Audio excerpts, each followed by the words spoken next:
WWE Hell in a Cell 2020 had its work cut out for it.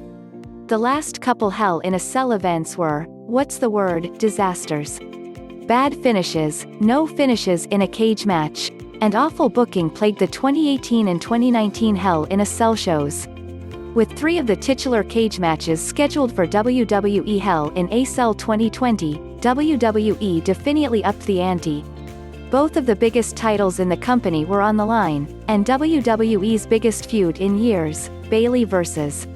Sasha Banks, came to a violent conclusion in the Cell. Let's jump off the cage, straight into our review for WWE Hell in a Cell 2020. WWE Universal Championship, I Quit, Hell in a Cell, Roman Reigns c. with Paul Heyman vs. Jey Uso. WWE Hell in a Cell 2020 opens with Roman Reigns still trying like hell to be an effective heel. I mean, credit where it's due.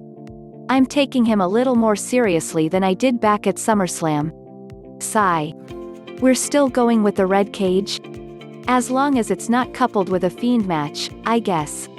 At least they learned that lesson last year. Jey comes out wearing a traditional lei.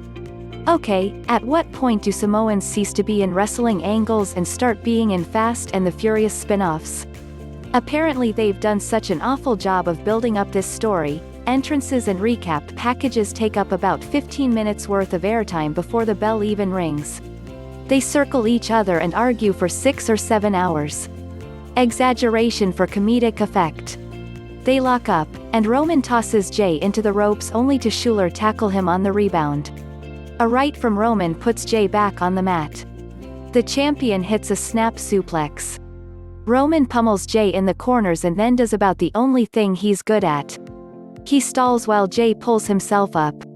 This is WWE Hell in a Cell 2020, not your intro course at Lucky McFinster's wrestling school.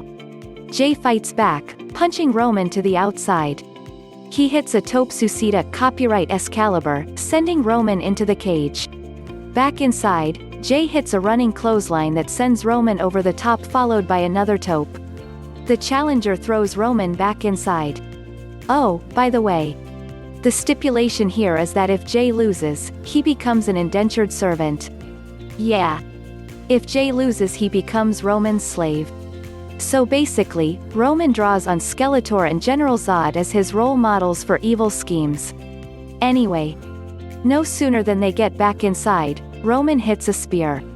Then he taunts him for 18 months on the ground before they do anything. This is boring.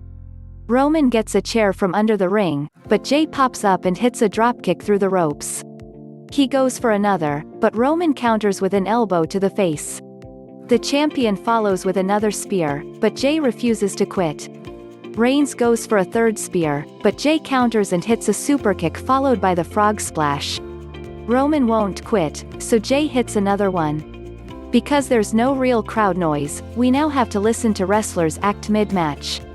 The ref asks Roman if he wants to quit.